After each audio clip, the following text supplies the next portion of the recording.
بسم اللہ الرحمن الرحیم۔ بہت سارے لوگ یہ کہتے ہیں کہ مجھے ایسا عمل دے دیں کہ میری بیوی میرے مسخر ہو جائے، میری بیوی میری بات مانے، میری بہو میری بات مانے، میری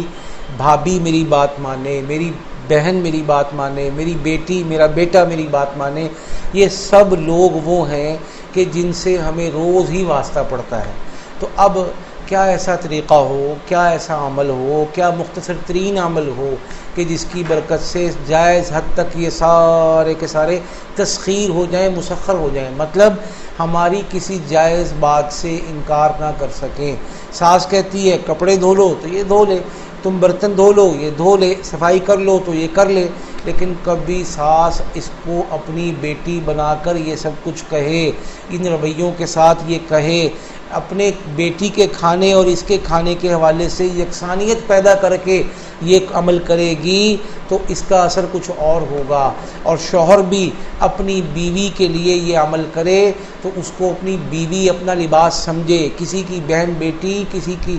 اپنی عزت سمجھ کے یہ کام کرے تو پھر سمجھ لو کہ یہ کام ایسا ہوگا کہ سونے پہ سہاگا، اور ایسا تیر بہدف ہوگا کہ فوری طور سے وہ اس کی غلام ہو جائے گی، اس کی باندی ہو جائے گی، اس پر جان چھڑکے گی اور اس کی بات سے انکار نہیں کر سکے گی۔ اور اگر ہم ظلم کریں گے،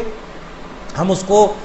اس کی اوقات یاد دلانا چاہیں گے، ہم اس کو لمٹس میں رکھنا سکھائیں گے اور یہ بتائیں گے کہ کون شوہر ہوتا ہے اور کیا ساس ہوتی ہے، کیا ان کے رویے ہوتے ہیں، تو یہ ظلم ہے۔ اور ظلم وہ چیز ہے کہ جو دنیا میں بڑے تو حد سے زیادہ مٹ جایا کرتا ہے اور ظالم بھی مٹ جایا کرتا ہے، لہذا ظلم نہ ہو، ظلم کی نیت نہ ہو، ظلم کی سوچ نہ ہو۔ اسی طرح اپنی بیٹی ہے، ہم چاہتے ہیں ہماری مسخر ہو، ہم چاہتے ہیں ہماری بات ماننے، ہم چاہتے ہیں پڑھے، ہم چاہتے ہیں ہماری مرضی سے رشتہ کرے، ہم چاہتے ہیں کہ اپنے گھر کو بسائے بنائے، لیکن اس میں بیجا ڈانٹ ڈپٹ، بیجا عزت افزائی اور بیجا بدتمیزی بےہودگی، بیجا یہ جملہ بولنا کہ جا تو تے ہیں ہی بیکار، تو تے ہیں ہی فضول، تیری تل تے گل ہی بیکار ہے، اور تیرے سے تو کبھی کوئی کام سیدھا ہوا ہی نہیں۔ اسی طرح بیٹے ہیں، اگر ان کو عزت سے، وقار سے، احترام سے گلے سے لگائیں گے، سینے سے لگائیں گے تو انشاءاللہ یہ بیٹے ہمارے دستے بازو بنیں گے، بڑھاپے میں ہماری بیساکھیاں بنیں گے اور ہمارے آخری سانس تک کام آئیں گے۔ اور اگر ہم نے غلط رویے سے بچوں کو عمل کے ذریعے تسخیر بھی کرنا چاہا اور ساتھ کے ساتھ بےہودگی اور بدتمیزی سے، تنقید سے، تنقیص سے اور اس طرح کی باتوں سے باز نہ آئے جس سے ان کا دل ٹوٹ جائے یا کھٹا ہو جائے اور وہ آپ سے باغی ہو جائے تو پھر یہ عمل بیکار جائے گا۔ لہٰذا ان تمام باتوں کو ذہن میں رکھ کر اس عمل کو کریں۔ عمل کیا ہے؟ بہت آسان، یا عزیزو 1100 مرتبہ روزانہ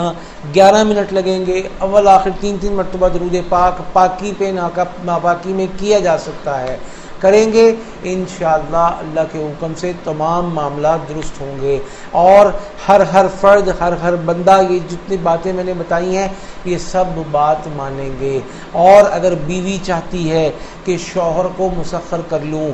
بہو چاہتی ہے ساس کو مسخر کر لوں، بہو چاہتی ہے نند کو مسخر کر لوں، بہو چاہتی ہے کہ بھابھی کو، بہو چاہتی ہے کہ اپنی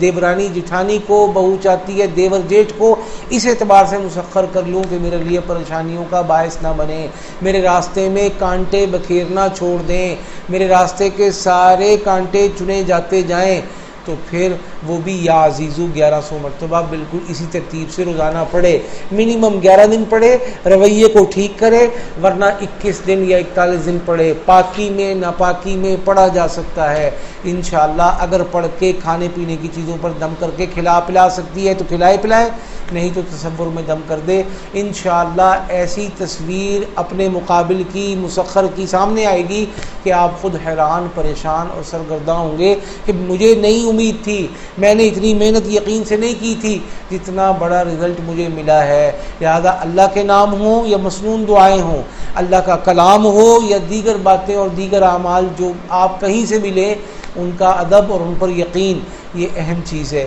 کیونکہ یقین کامل، پیر کامل نہیں ہوتا، یقین کامل ہوتا ہے۔ بتانے والا ناقص ہو سکتا ہے، بتانے والے کی بات میں تاثیر کا فرق ہو سکتا ہے، لیکن جس کے بارے میں، جس کا کلام، جس کا نام بتا رہا ہے، وہ بڑا ہے، لہذا اس طرف نہیں جانا کہ کون بتا رہا ہے، اس طرف جانا ہے کہ کیا بتا رہا ہے، کس کی بات بتا رہا ہے۔ اس یقین سے چلیں گے انشاءاللہ ہر چیز ہی بدلتی چلی جائے گی۔ اللہ پاک ہم سب کا حامی و ناصر ہو، آمین۔